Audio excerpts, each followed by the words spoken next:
Welcome back to Shemsuniverse. So today, guys, we're going to discuss life path 2 compatibility with all the other life path numbers. So the life path 2 is a very interesting aspect because it's the most emotional number. It's very highly intuitive and it's represented by the moon. So this is a very sort of water energy. This energy can be very volatile emotionally. Sometimes they can lack in logic, but they make up for it when it comes to their intuition. So this is a very psychic, clairvoyant sort of number. When it comes to partnering with others, whether it be through friendship or intimate relationship or even business, they do make very good comrades, just simply because they are the number 2. They like to have one-on-one relationships with others, just like the Libra sign. So it's very important to know who you're actually most compatible with if you are a life path number 2, and how you can integrate your good traits to provide value to those said relationships. So in my prior video, I've already covered life path 1's relationship with life path 2, so I'm not going to review that again. If you want to know that, go back to my life path 1 video and watch it. So the next one I want to do is life path 2 with another life path 2. When we have life path 2's together, this could be good, just because they'll definitely understand each other. Every life path number, once it's the same, will understand each other very well. It'll seem like a match made in heaven. They can appear to be somewhat like soulmates. However, they could be a little bit lacking when it comes to independence, and they might be too codependent on one another. What you want to watch out for is, if you are a life path 2, just make sure that you are still an independent person, that you're not relying on other people for any sort of emotional feeling. If it's for business, any sort of economy, you want to make sure that you're providing equal value in whatever type of relationship you're in. Once you're doing that, especially with other life path 2's, you guys should work out just fine. And then also make sure that they're providing value to you. I know you guys are not very transactional when it comes to looking at life as, what's this person doing for me, but you need to incorporate that in your life in order to get ahead.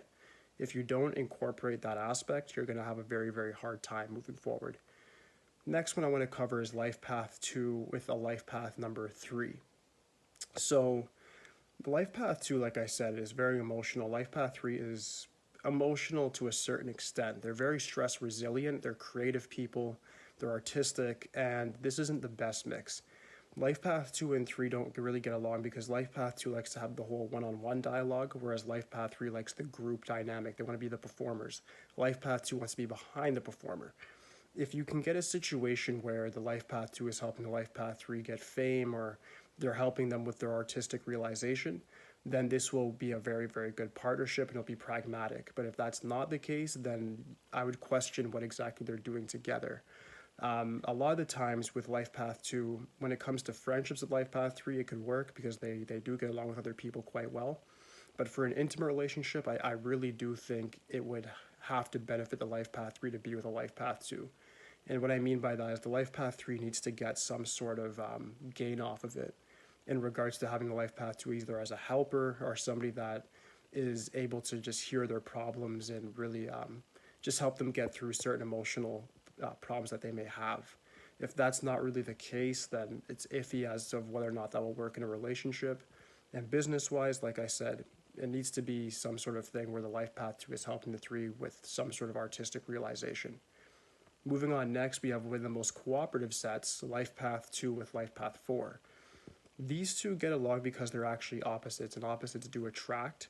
Life path 2 is all about the moon. It's all about being a caregiver, peacemaking, diplomacy. And then you get life path 4, which is very grounded energy. And it's very pragmatic, very realistic, and very strong. So when you get the life path 2 with a life path 4, what you understand is that the life path 4 will actually help the life path 2 realize their imagination. It's going to realize their dreams. Because the life path 2 a lot of times will be too much in their head saying, la da da da, I can't get this done or that done, but I do want to imagine, and I would think in another reality I can get this or that done. The life path 4 will say, well, why don't you set up a pragmatic approach to getting it done? Why don't you set up some processes? Once that is set into place, these two can get along in friendships, in business, and in intimate relationships very well, because they provide to each other what the other one lacks. The life path 4 might lack the cooperation, the diplomacy, the love that life path 2 has.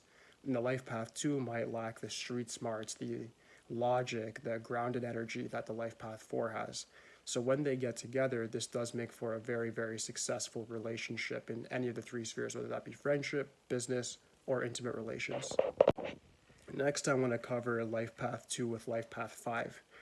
The life path 2 with life path number 5 works very well just because number 2 is like, of course, the peacemaker, diplomacy. 5 is really that daredevil. So whereas life path 2 might get caught in that emotional volatility, the life path 5 is saying, well, screw that. You need to push forward. You need to take that risk. And unlike the life path 4 that was going to tell them here's a process to getting it, the life path 5 will just say jump in the water, learn to swim type of thing. And 5s are very, very good for that. 5s are the perfect relationship number in general just because they're right in the middle of numbers 1 to 9. It's the middle number. So they actually get along with every number equally. Even no number or planet will actually view the number 5 or what's said as Mercury as an enemy. But Mercury does have enemies of its own, but they don't view Mercury as its enemy. So life path 2, when it incorporates a life path 5, it brings this conjunction of the emotions with a free willingness to actually engage in life and actually try out things. The life path 5 can be very great in an intimate relationship for getting the life path 2 out of their shell. Friendships, the same thing, and in business partnerships, it can work quite well as well. As long as is some grounded ideas that actually can work, then these guys will definitely get it done. Life path 5s are business geniuses, so they can definitely help a life path 2 with whatever's in their mind and help bring it to a real reality. All right. Moving on, we have life path 2 with life path 6. This is another interesting engagement. These are the most nice numbers, I would say.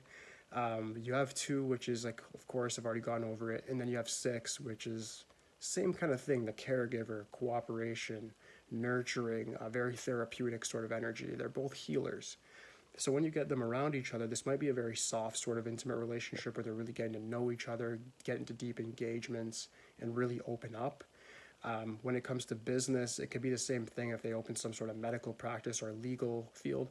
Anything of that sort where they're actually helping others and working alongside with other people, whether it be through partnerships like a law firm or helping with mediation or arbitration, it'll work very, very well for them when it comes to business. Friendship-wise, it's an equal give and take. I wouldn't really have to advise them much on making sure that they're giving equally to their partner in a said friendship. It would just work like that automatically. So this is a very A1 good match. 2 and 4 good matches, and 2 and 6 work great as well. Life Path 2 with Life Path 7 is a different sort of mix. It's not the best.